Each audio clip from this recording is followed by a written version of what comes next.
시청자 여러분 안녕하십니까. 유튜브 채널 JTB 뉴스가 선보이는 여의도 정치. 오늘은 신현영 전 의원님과 함께 하겠습니다. 의원님 안녕하세요. 안녕하세요. 예. 김건희 1심을 보고 어떤 느낌을 받으셨습니까? 충격? 사법부의 정의가 또 이렇게 무너지는가. 예. 어떻게 15년 구형이 됐는데 1년 8개월로 거의 10분의 1로 줄어드는 이런 마술 같은 일들이 발생할 것인가. 90%를 깎아줬습니다. 진짜 그래서 정말 깜놀했어요. 근데 도이치 모터스 주가 조작에 대해서 무혐의. 그리고 명태균 무혐의. 그리고 샤넬백도 하나는 무혐의. 네. 어쩜 이렇게 봐주기를 전제하고서는 판결을 할 수가 있는지, 정말 재판관들의 성향에 따라서 이렇게 형량이 달라질 수가 있구나. 이러다 보니까 사법부 신뢰가 와르르 무너지는 거예요. 정말 이 재판부 중에서도 보수 성향의 사람과 진보 성향의 사람들이 있는데 극렬히 대비되고, 이 사안에 대해서 저는 항상 이렇게 패널로 나오면은 상대 패널 국민의힘이 김건희가 무슨 죄가 있냐 그러면서 이미 탈탈 털어갖고 무죄였다라고 계속 주장하는 걸 세뇌해서 들었어요. 예. 그 논리를 가져다가 무혐의를 때리더라고요. 그래갖고 분노가 생겼고, 실제로 이게 정말 13년 지난 사건이잖아요. 계속해서 무마하고 윤석열 검찰총장 때 제대로 수사 안 되고, 대통령 돼가지고 황제 수사하고 나서 또 무혐의하고, 그러다가 여기까지 왔는데 결국에는 골든타임도 지났고, 그리고 특검에서의 수사도 미비했던 것 같고, 그러다 보니까 이제 와서 유죄 때리기에는 빈약한 증거이다 라고 하는 논리를 만들어준 거 아니냐. 그런 면에서 이렇게도 빠져나갈 수 있구나. 김건희는 참 대단하다라는 생각을 아직도 하고 있습니다. 예. 그 방조 혐의에 대해서 알아보도록 하겠습니다. 그러니까 오인성 부장판사가 주가 조작에 대해서 무죄를 때렸는데 그 이후로 방조 혐의를 들었어요. 그러니까 특검이 만약 방조 혐의를 공소장에 넣었더라면 본인이 검토해볼 만한데 거기에 방조죄를 이렇게 공소장에 넣지 않았다. 그래서 오인성 부장판사가 이렇게 말을 했습니다. 방조의 성립 여부에 대하여는 더 나아가 판단하지 않겠다라고 하면서 무죄를 선고한 거예요. 자, 그러면 특검이 방조 혐의를 넣지 않은 거에 대해서 특검이 잘못한 걸로 봐야 되나요? 실제로는 방조 혐의보다 더 강한 공범 정국으로 사실은 이렇게 그동안의 재판을 했었기 때문에 공범 정범으로 그렇게 했었기 때문에 실제로 보면은 중간에 재판하다가 만약에 재판관이 봤을 때 이거는 방조 혐의가 더 강한데? 그럼 공소장 변경을 요청할 수도 있고 그런 형사소송 지휘를 할 수가 있어요. 이진관처럼. 그렇죠. 그럼에도 불구하고 기소를 안 했기 때문에 판단할 수 없다라고 지나가는 것 자체가 공동 정범은 빼주고, 그리고 방조 혐의는 약간 가능성이 있는데 그래도 무죄 때리기 위해서 그냥 방치한 거 아니냐. 그런 말에서 더 열받는 것이죠. 그렇죠. 예. 그러니까 부장판사가 우 부장판사가 이거 방조 혐의가 빠진 것 같아라고 이진관 부장판사처럼 말을 했더라면 그러면 국민들의 분노가 이 정도는 아닐 텐데 그건 어떻게 보면 알고도 그냥 넘어간 거잖아요. 그렇기 때문에 2심 가면은요, 사실은 공소장 변경하고 방조 혐의에 대해서 사실 기소하게 되면 그때는 판결이 달라질 수 있다. 그래서 무죄에서 유죄로 전환될 수 있는 부분들이 분명히 있기 때문에 1심에서는 이렇게 무혐의가 나오긴 했지만 실제로 보면은 이 우 판사가 이거 방조 혐의로 하면은 유죄가 나올 수도 있어라는 복선을 깔아준 거나 마찬가지로 저는 생각하거든요. 그렇기 때문에 2심에서의 판결은 달라질 가능성이 매우 높다라고 생각합니다. 그런데 문제는 이제 공소시효입니다. 조선일보 기사를 보면 방조 혐의가 인정되더라도 공소시효가 이미 지난 것으로 보인다라고 판결문에 적시를 했다는 거예요. 그래서 제가 관련 내용을 찾아봤더니 민중기 특검이 김건희 주가 조작 그 규모를 지금 8억 1천만 원으로 추산을 했습니다. 그런데 부당 이득액이 5억 원에서 50억 원 사이면 그러니까 8년이니까 공소시효가 10년이라는 겁니다. 그런데 범행이 완료된 게 2011년 그리고 공소시효는 10년 뒤인 2021년 1월 13일이 됩니다. 그런데 기소는 그보다 4년 7개월이 지난 25년 8월 29일이니까 어차피 항소심에서도 방조 혐의로 기소를 한다 하더라도 공소시효가 지나서 무혐의가 나올 거다라는 내용입니다. 그 이렇게 무너지나요, 특검은?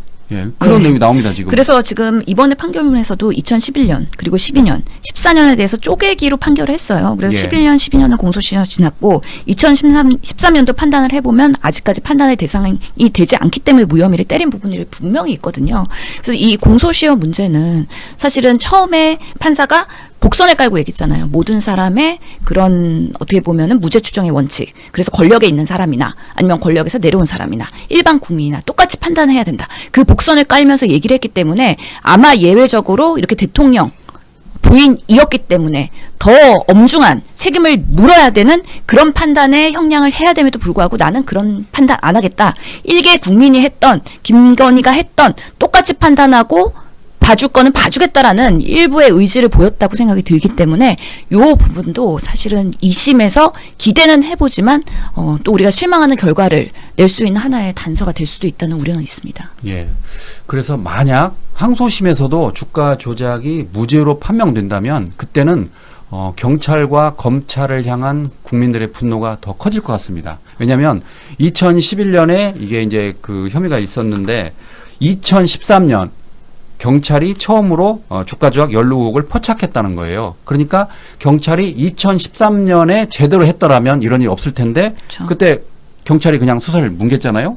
그리고 2019년에는 윤석열 검찰총장 인사청문회가 있었는데 그때도 불거졌는데 그냥 넘어갔고, 그리고 가장 최근인 2020년 4월 최광욱 전 의원이 고발을 했는데 그때도 유야무야 넘어갔잖아요. 그러니까 얼마든지 시간은 있었는데 이걸 그동안 뭉개면서 결국 공소시효가 지날 위기가 지금 나온 겁니다. 지금. 그러니까 지금 1심에서도 보면은 사실 무죄를 했다는 것도 기존 판례라는 벗어나는 일이거든요. 예를 들어서 주가 조작의 사실을 인지하고 자금을 대는 쩐주 이런 경우에도 방조범으로 처벌할 수 있고, 그렇기 때문에 그때 도이치모터스의 손 씨 이 부분은 지난해 4월에 징역형으로 집행유예를 선고받기도 했어요. 예. 그렇기 때문에 김건희만 예외로 이렇게 시간 끌기를 했기 때문에 지금 특혜를 받는 게 분명히 있고, 실제로 건호수 등 그 통정 매매에 가담한 것으로 인정되는 사람들이 있었는데 김건희만 공동 전범으로 인정하지 않는 거는 결국에는 분업한 거잖아요. 너는 그러면은 그 주가 조작에서 매도하고 매수하고 그런 것들 역할을 해. 김건희는 전화 받으면서 돈을 댔어. 그런 부분에 있어서의 분업적 역할 분담에 의한 행위도 공동 정범으로 인정할 수 있다라는 판례가 있음에도 불구하고 이거는 명확하게 봐주기 수사를 한 것이고 시간 끌기를 하면서 계속해서 공소시효로 익스큐즈를 하고 그런 레파토리로 가고 있는 것이 아닌가. 그런 부분에 있어서 정말 지금의 이제서야 정권이 바뀌면서 제대로 수사하려고 해서 수많은 그 16개 안건에서의 특검이 진행을 했는데 그럼에도 불구하고 도이치모터스 같은 결과는 참으로 안타깝고 아쉬운 그런 지금 상황으로 가고 있는 것 같다라는 생각이 듭니다. 예. 뭔가 바뀌는 했는데 청탁에 대한 뇌물의 수수에 대한 뭔가 의도가 없었기 때문에 샤넬백 하나 받은 거에 대해서는 무죄 혐의가 낮잖아요. 그렇기 예. 때문에 그냥 아무 말 없이 주세요.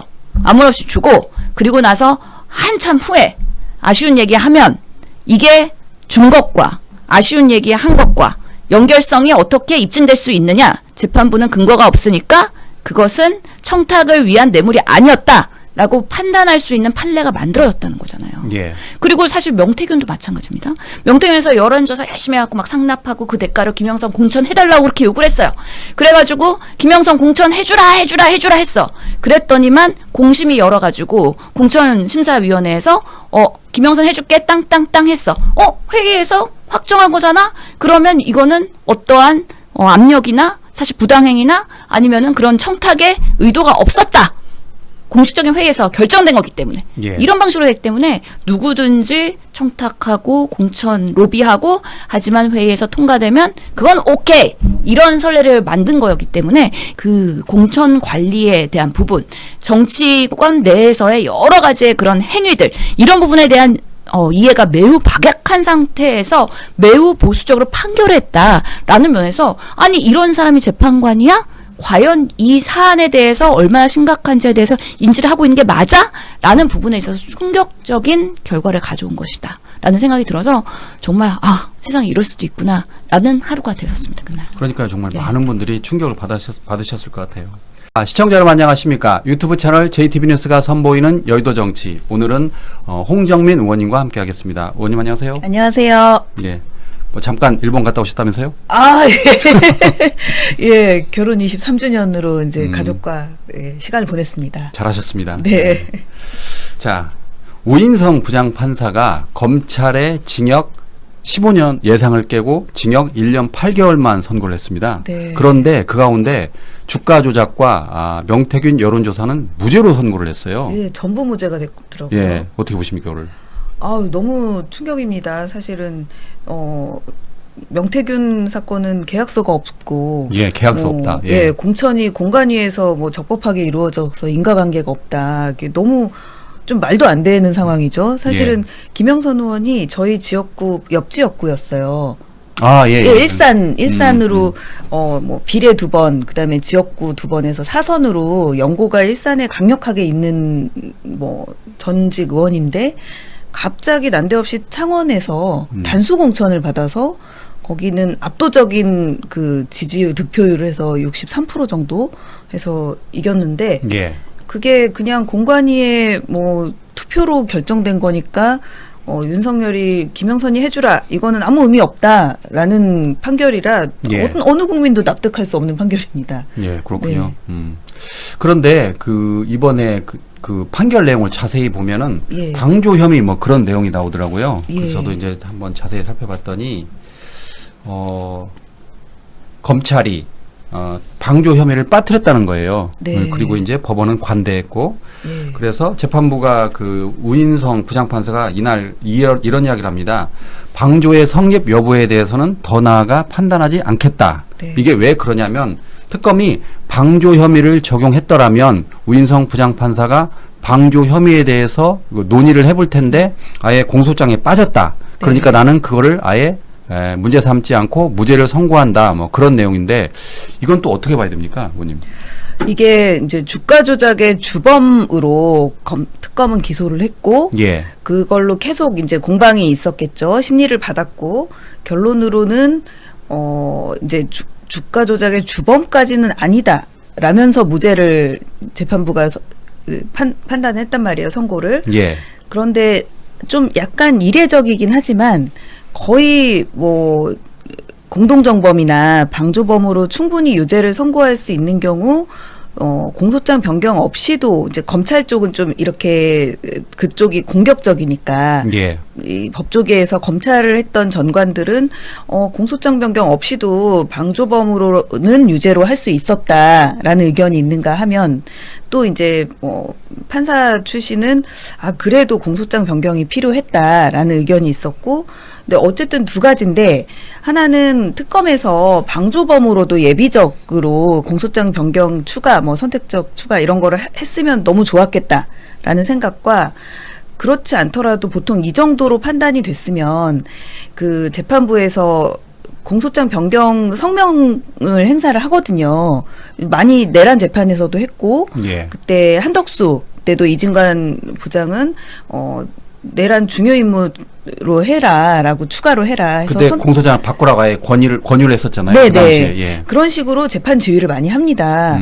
근데 본인도 인지하고 있었던 걸로 보이는데 판결문을 보면 뭐 그런 전혀 성명권 행사를 하지 않고 있다가 마지막에 공소장 변경이 없었기 때문에 그 부분은 뭐 판단하지 않기로 한다. 이렇게 한 거는 좀 특검과 재판부 둘 다 저는 문제라고 생각합니다. 예. 그러니까 정리를 하면 방조 혐의로 공소하지 않은 특검도 문제고, 네. 그리고 그게 없다 하더라도 거기를 처벌할 수 있는데 그거를 넘어간 부장판사도 문제다. 그렇게 예, 봐야 되겠네요. 봐준 것처럼 보여요.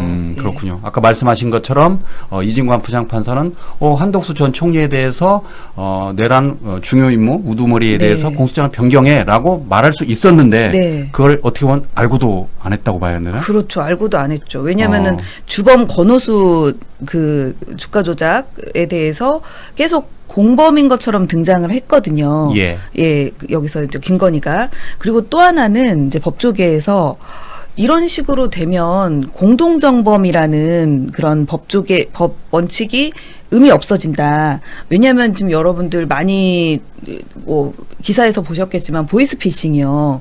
요새 단순하게 통장만 빌려줬거나 아주 전달책만 돼도 그러니까 이 하급자 그러니까 상부의 뭐 머리가 아니라 하더라도 뭐 1년 2년 실형을 받습니다. 그러니까요. 예, 그게 공동 정범의 원리로 각각 실행이 분담돼 있어요.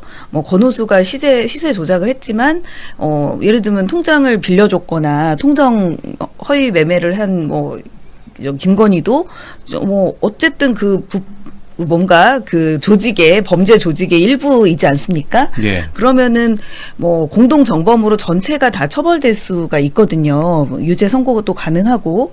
그런데 이거를 또 굳이 무죄라고 뭐 단지 방조범일 뿐이다 이렇게만 소극적으로 판단한 재판부가 좀 답답합니다. 그러니까 민주당에서는 이번 판결은 예. 김건희의 변호사 간 것 같다라고 비판을 했어요. 아, 그렇죠. 김건희의 입장에서 최대한 방어를 했을 때 그렇게까지도 억지로 방어를 할 수 있겠구나 정도가 느껴지는 그런 재판이었습니다. 예. 그러니까 끝날 때 김건희 씨가 우인성 부장판사를 통해서 2번이나 폴더 인사했습니다. 혹시 그 영상 보셨어요? 봤어요. 얼마나 고마웠겠습니까. 두 번이나 폴더 인사하더라고요. 이미 구속돼서 형기를 많이 채웠잖아요. 예. 근데 1년 8개월이면 이제 조금만 살다가 나오면 되는 겁니다. 그러니까요. 예. 네. 자, 그래서 이제 검찰이 특검이 항소심에서는 당연히 그 아까 말씀드린 방조 여부에 대해서 공소 사실을 변경해야 된다라고 지적이 나오는데 당연히 해야겠죠? 해야겠죠. 예. 해야 되고 뭐 근데 여기서 재판장이 쓸데없는 또 판단을 열심히 합니다. 예. 뭐 방조범으로 했다 하더라도 공소시효가 지났을 수 있다는 식의 또 얘기를 밑밥을 깔아놓더라고요. 그렇다면서요? 네. 예. 그런 부분도 참 답답한데 이게 일단은 권오수 재판에서는 인정은 안 됐어요. 그 앞에 1차 주가 조작하고 2차 주가 조작 사이에 좀 약간 뭐 전주도 바뀌고 뭐 사실관계가 바뀌었는데 이걸 포괄일죄로 본다면 1차 때 증거가 훨씬 더 많은 어쨌든 김건희를 뭐 공소시효와 상관없이 처벌할 수 있는데 예. 뭐 그럴 생각이 자기는 전혀 없고 공소시효가 문제가 될 수 있다라는 좀 이렇게 힌트도 다 내놓고 아마 김건희의 변호인보다도 더 방어를 많이 해준 것 같습니다. 그러니까요. 네. 그래서 조선일보 기사를 보면 예. 방조 혐의가 인정되더라도 공소시효가 이미 지난 것으로 보인다라는 그 판결문을 입수했다는 거예요. 그래서 결국 방조 혐의에 대해서 처벌하기 어렵다라고 나왔던데 이게 무슨 내용이냐면 김건희 씨가 주가 조작으로 얻은 이익이 약 8억 원 가량입니다. 네. 그러면 부당 이득액이 5억 원에서 50억 원 사이이면 공소시효가 10년이라고 합니다. 네. 그런데 범행이 완료된 게 2011년 그리고 공소시효는 10년 뒤인 2021년이 될 거 아니에요. 네. 그런데 기소 시점은 25년. 그러니까 이미 4년이 지나버린 거예요. 네. 그러니까 이미 기소하는 순간 이 방조 혐의로는 처벌이 어렵다 이렇게 봐야 되는 건데 이거는 결국 이렇게 되기까지는 검찰과 경찰 모두의 문제가 있는 거잖아요. 아, 있죠. 얼마나 그 수사하라, 뭐 기소해라라고 했는데 끝까지 안 하고 버틴 봐줬어. 게 네. 이번에 이렇게 자기 이익으로 돌아왔네요. 예. 정리를 하면 김건희 씨는 주가 조작 혐의와 관련해서 방조 혐의로 처벌을 받기는 쉽지 않을 것 같다. 그 이유는 공소시효 10년이 지났기 때문이다. 그런데 왜 그러냐면 주가 조작 연루 의혹이 처음으로 불거진 때는 2013년이라고 합니다. 그러니까 2011년에 그런 의혹이 불거진 뒤 2년 뒤인 2013년에 이 내사 그 연루 의혹이 처음으로 포착이 됐어요. 그러면 2013년 그때 경찰이 이 내용을 알았을 때 내사를 해야 하는데 한번 접습니다. 그리고 2019년 윤석열 검찰총장 후보자 인사청문회 때 또 불거졌는데 역시 또 접고 그리고 마지막으로 2020년 4월 최강욱 전 의원이 김건희 씨를 고발했는데 이때라도 제대로 했더라면 맞아요. 그런데 그때도 대충 한 거예요. 그래서 네. 결국 공소시효 10년을 넘어가지고 김건희 씨의 주가 조작 방조 혐의는 처벌이 어렵다라는 게 대세인 것 같습니다. 네. 근데 아직 희망은 있어요. 희망은 있습니까? 예, 뭐냐면은 형사소송법 253조에 따르면 예. 주범에 대해서 이렇게 공범 중에 한 명이라도 기소가 되면 시효가 정지됩니다. 아, 예. 네, 그래서 권오수가 있고 다른 공범들도 공소시효가 그러니까 공소시효가 정지가 됐기 때문에 권오수가 기소된 시점이 2021년입니다. 아, 권오수가? 네, 예. 그래서 2차 때 했던 아까 11년, 예. 곧 11년, 12년 그때 했던 것에 만약에 가담인 정도가 많이 있다면 이 10년은 정지됐고 아직 시효가 남아 있는 거예요. 예. 네, 그런데 다만 지금 수사된 것만 보면 김건희가 뒤쪽에는 좀 별로 없는 것 같아요. 앞부분에 관여를 많이 했다면서요? 네네. 2010년 그래서 초반에. 예. 뒷부분에 만약에 증거를 많이 확보를 해서 2차 주가 조작 때도 관여가 많이 한 게 이제 발견이 되면 가능하기도 합니다. 아직 시효가 남아 있습니다. 예. 네. 그러면 특검이 이제 그 부분을 또 밝혀야 될 것 같네요. 네, 그렇습니다. 이에 대해서 홍준표 전 대구시장이 SNS에 언급을 했습니다. 홍준표 대구시장은 공소장 변경 없이 방조범으로 처벌할 수 있었는데도 네. 굳이 판사가 무죄를 선고했다. 그리고 특검의 구형도 형량이 좀 높아 보이는데 그것보다 판결이 정치판을 전혀 모르는 것 같다라고 비판을 네. 했습니다. 오죽하면 홍준표 전 시장이. 그렇죠. 이 9분의 1토막으로 15년을 구형했는데 1년 예. 8개월이 뭡니까? 예. 90%를 깎아준 거예요. 예. 네. 그러니까 지난번 그 백대현 부장판사가 절반으로 깎아줬을 때 국민들이 멘붕이 왔는데 이거는 90%를 깎아준 겁니다. 무려. 그렇죠. 그리고 뭐 그 무죄 이유도 전혀 납득할 수 없는 이유들이지 않습니까? 뭐 판단하지 않겠다. 뭐 이거는 뭐 공천 같은 경우도 뭐 무죄다. 뭐 이런 식으로 답답합니다. 그런데 제가 궁금했던 건 왜 네. 어려운 한자를 이렇게 쓰는 겁니까? 사자성어를. 화이불이 그 왜 그러죠? 그 변명을 길게 늘어놓는 거죠. 예. 예. 그래봤자 아무도 용서하지 않는데 참 예. 본인만 스스로 이제 용서될 것 같습니다. 그리고 그걸 읽어보면은 이 와중에 모든 국민들은 어쨌든 주가 조작으로 시세 조종으로 피해를 본 피해자들이 다수이지 않습니까? 그렇죠. 예. 그리고 명태균 뭐 이런 공천 부분에 있어서도 국가의 중요한 선거에 이제 부정이 개입됐잖아요. 여러 가지가 그리고 샤넬백 뭐 이런 거 받은 것도 일부는 또 죄가 안 된다고 했습니다. 예. 이런 부분에 대해서 오히려 국민들이 상처받고 그랬을 텐데 이 우인성 부장은 그 김건희가 뭐 가련하다는 뜻의 그런 한자를 쓴 것 같습니다. 뭐 권력을 잃은 자에게 가혹하면 안 된다는 식으로. 형무 등급? 처음 알았습니다. 그런 사전. 예, 너무 인식이 좀 충격적입니다. 예. 예. 그러니까 저도 새로운 걸 알았는데 그 의원이 됐을 때 예. 당선인이 됐을 때 그냥 아무 말 없이 가방 받으면 돼요. 그럼 문제 없습니다. 말을 이번 안 판결에 하고. 따르면 예, 그냥 그렇죠. 받으면 돼요. 그냥. 네. 그런데 이제 가령 그런 게 있잖아요. 이제 제가 초등학교 선생님이라고 치고 학부모가 저한테 뭐 선물을 줘요. 네. 그럼 왜 줄까요? 당연히 애 잘 봐달라는 거 아닙니까? 네. 그런데 학부모가 저한테 애 잘 봐주세요. 말없이 가방을 받으면 문제가 없는 거예요. 이번 판결 그런 내용 아닌가요?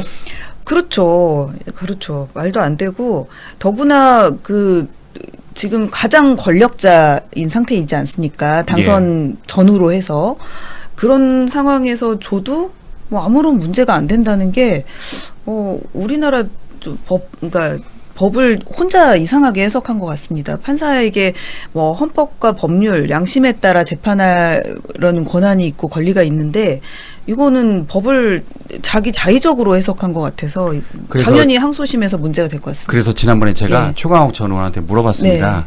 우리 우인성 부장판사 같은 경우 만약 법이 있다고 하면 그런 전제하에 법 왜곡죄 적용이 되나요? 라고 물어봤어요. 그랬더니 최광욱 전 의원이 안 된다는 거예요.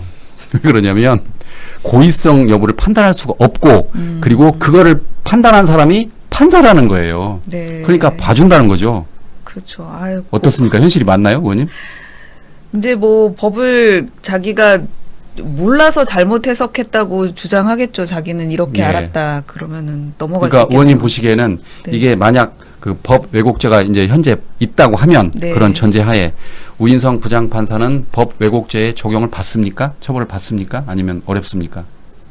어려울 것 같습니다. 의원님 보시기에도 그냥 2심에서 크게 깨지거나 뭐 이렇게 사회적으로 좀 이렇게 국민들이 문제를 삼는 정도로 끝날 것 같고 그러니까 양형 기준이나 제대로 법 해석을 할 수 있게 좀 대법원에서 가이드를 확실히 줘야 될 것 같습니다. 이건 정말 대법원 자체 조희대 대법원이 문제인 것 같습니다. 예.